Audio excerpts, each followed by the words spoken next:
Howdy, everyone. My name is Gregory Schrontz, and welcome to the podcast. Today, we will be talking about Elden Ring. Elden Ring is a game that came out in 2022, created from Software. It was directed by Hidetaka Miyazaki, with a world building provided by fantasy writer George R.R. Martin. Now, why are we talking about Elden Ring, and why is it important? Well, this is one of the last games in the Soul series, followed by Souls 1, Dark Souls 2, and Dark Souls 3. And it won a bunch of awards. It got the Game Award for the Game of the Year in 2022. It also got Best Role-Playing Game. It got the Most Anticipated Game. It also got Best Game Direction, Best Writing, Best Art Direction. It won a bunch of awards, and I'd like to talk about it for a little bit. So the reason why that Elden Ring is one of the best Souls games is that it's a lot more user-friendly. The other Souls games, Dark Souls 1 through 3, tend to be very unforgiving. As when you're traversing this world and, you're fighting bosses, leveling up, getting items and stuff like that, it's very unforgiving, as if you die in a certain area, you have to go all the way back to the checkpoint that you had lit. And with Elden Ring, it still has this mechanic. However, it has more of these checkpoints, and it allows you to kind of traverse the world a little bit more freely, as the other Souls games were more linear. If you started an area, you kind of just had to go through the area entirely. Otherwise, you wouldn't be able to progress in the game. But what makes Elden Ring so good is that it's an open world concept, meaning that you come across a boss or a dungeon, and if it's not pertinent to the story, you can skip it. You don't have to fight it. You don't have to go through it. And so that allows people to explore and enjoy the world so much more than they would otherwise with the other Souls games.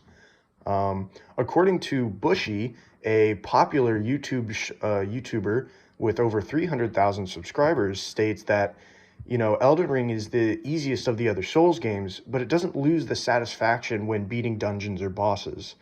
And I definitely agree. I've played this game, and I've played through it, and I've beat it. And in my opinion, I think this game is brilliant. I think it's wonderful. It has a great balance between, the challenge and the frustration when trying to beat a boss or a dungeon or an area. But it also balances that out with really cool items, really cool boss fights, and a lot more checkpoints, which allow it to be a lot more playable than the other Dark Souls games. As I never played Dark Souls 1 and I never played Dark Souls 2, but I've seen videos on them both. But I did play Dark Souls 3, and the main thing I remember about that game was, man, it was very frustrating at times when, you spent like 20 minutes going through an area to just end up dying, and then having to run all the way back to where you were to collect your items that you dropped. Well, oh, speaking of which, the only items that you do drop in the Souls games are your souls or runes, which is like your currency in this game. And if you don't reach where you die before you die again, you completely lose all those runes or your currency. And so it can cause Dark Souls 3, the other Souls games, to be a little bit more unforgiving and frustrating when it comes to playability. But with Elden Ring, I think it's wonderfully balanced. I think they did a great job. FromSoft did a great job kind of balancing out that challenge, but also the satisfaction when you defeat a boss or complete an area. Now, Elden Ring is one of those games where it kind of sticks with you. A lot of the lines and the characters that you meet have very complicated relationships that when you're just playing through the game, it's kind of hard to get a grasp on what is actually happening in the world. But I think that makes the game a lot more important, and like have a more stronger importance on like on a deeper level. As a lot of the bosses and a lot of the characters that you meet along the way in this game have very interesting stories. all of them are in this weird world called the World Betweens, and there's a ton of lore that comes with that, being that, you're the main goal of this game is to become the Elden Lord, which is the lord of this area, or this land of the in between. And to do that, you have to go through all these bosses and areas that are really in disarray, as the last ruler kind of it kind of fell apart basically. And you're trying to fight these bosses who had dreams and aspirations of their own and could only make it to a certain point. And so some feel bitter when you beat them. Like, some will say that, you will never become Elden Lord, that kind of thing. But other bosses, later on in the game, once you start like actually progressing seriously far into the game, they tell you like your strength befits a crown, basically saying like, I acknowledge your strength, that you might actually be able to do this. And by this, I'm meaning become Elden Lord. And I thought that was really interesting, as like a lot of characters or a lot of bosses in video games, when, they're always bitter, they're made to be the bad guy, they're made to be evil so that, you conquer them and win because you're the hero of the story. But a lot of bosses in Elden Ring aren't like that.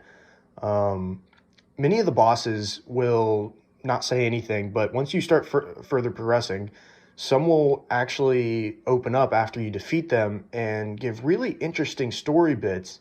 Like, after beating the like second to last boss, which is Melania, she's a very difficult boss.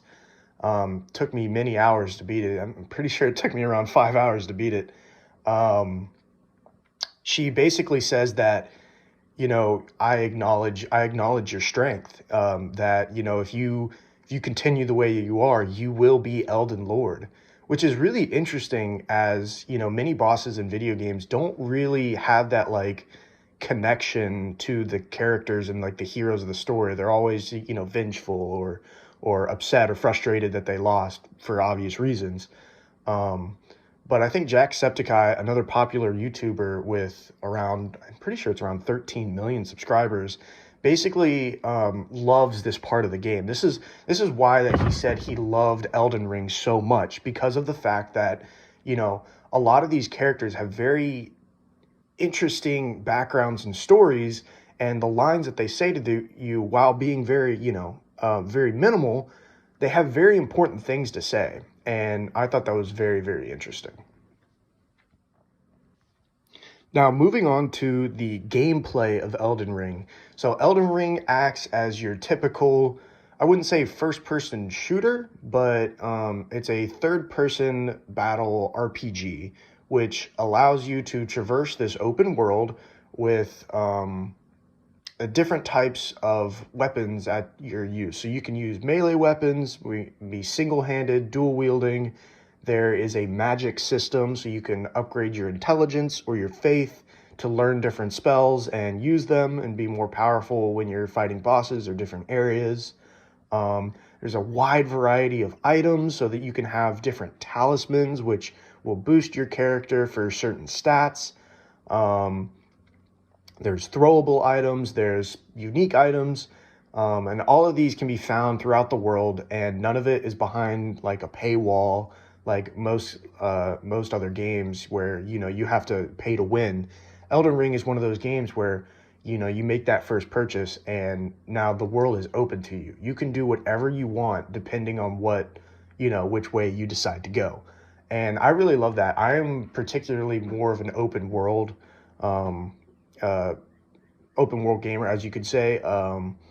Many of the games that I play, I like to play open world. I'm not a huge fan of specific levels within a game, very linear. I feel like that kind of gets boring and repetitive over time. Like, if I'm running through the world of Elden Ring and I look over and I see something cool, I can just be like, oh, that looks cool, I'm going to go over there. And you can just go over there, which I think is a very interesting point to the game, which is very different from the other Dark Souls games. But according to Markiplier, he had played this game. He's another popular YouTuber, and he played it very shortly. He only played for about an hour and a half, but one thing that he said really stuck out to me was that this game was probably going to win like Game of the Year because of the interesting combat that you can use and the way you can maneuver your character and traverse this open world is like a game that he's never seen before. And so I think that is something that's very interesting. And it did win Game of the Year for 2022. It won Game of the Year. So I think that it shows that Elden Ring is a game that many people love and will continue to play throughout the years. And I think, give it some time, and even I will go back to it and I'll replay the entire game because it's one of those games, it's iconic. I think that, Elden Ring will be one of those games where, 10 years down the line, I'll hop on and enjoy myself and not just do it just to relive the glory days, but actually enjoy myself with a new play style.